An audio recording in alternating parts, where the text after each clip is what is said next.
Peas Apostle.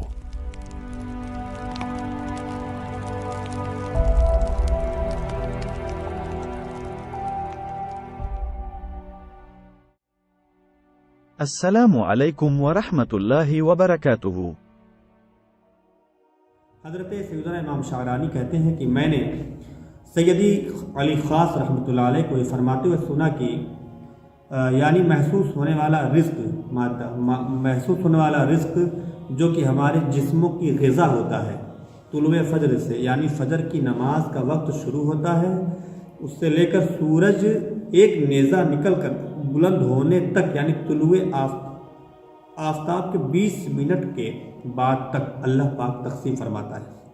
اور روح کی غذا یعنی معنوی رزق جو کہ دکھائی نہیں دیتا، یعنی دل و دماغ کا سکون جس پر مبنی ہوتا ہے، عصر کی نماز کے بعد سے غروب آفتاب تک تقسیم فرماتا ہے۔ اور روایت کا مقصد یہ ہے کہ ان اوقات کو غفلت میں نہ گزارو، یعنی صبح جو تقسیم ہوتا ہے ہمارے کھانے پینے کی اشیاء ہم کو تندرست رکھتی ہے، وہ چیزیں صبح کی نماز کے بعد تقسیم ہوتی ہے رب کی طرف سے۔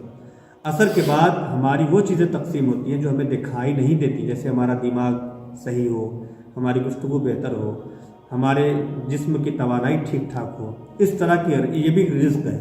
یہ تقسیم جو ہوتا ہے یہ غروب آفتاب کے وقت یعنی عصر کے بعد سے اس سلسلہ شروع ہوتا ہے، غروب آفتاب تک تقسیم فرماتا ہے۔ خادم نبی حضرت سیدنا انس بن مالک رضی اللہ عنہ بیان کرتے ہیں کہ میں نے سرور کائنات صلی اللہ علیہ وسلم کو فرماتے سنا کہ یہ منافق کی نماز ہے کہ بیٹھا ہوا سورج کا انتظار کرتا ہے، حتیٰ کہ جب سورج شیطان کے 2 سینگوں کے بیچ آ جائے، یعنی غروب ہونے کے قریب ہو جائے، تو کھڑا ہو کر 4 چونچے مارے کہ ان میں اللہ کا تھوڑا ہی ذکر کرے۔ یعنی ان کے بارے میں ہے کہ جو عصر کی نماز کو وقت گزار کر مکروہ وقت آ جاتا ہے تب پڑھتے ہیں، فرماتے ہیں کہ منافق کی نماز ہے۔ اس حدیث پاک کی شرح میں لکھتے کہ اس حدیث سے 3 مسئلے معلوم ہوئے۔ ایک یہ کہ دنیاوی کاروبار میں پھنس کر نماز عصر دیر سے یعنی مکروہ وقت میں پڑھنا منافقوں کی علامت یعنی نشانی ہے۔ دوسری یہ کہ غروب سے 20 منٹ پہلے کراہت کا یعنی مکروہ تحریمی وقت ہے، وقت مستحب میں عصر پڑھنا چاہیے، یعنی اس سے پہلے 20 منٹ سے پہلے پڑھ لینا چاہیے۔ تیسری یہ کہ رکوع اور سجدہ بہت اطمینان سے کرنا چاہیے۔ حضور علیہ السلام نے جلد بازی نمازی کے سجدے کو مرغ کے چونچ مارنے سے تشبیہ دی۔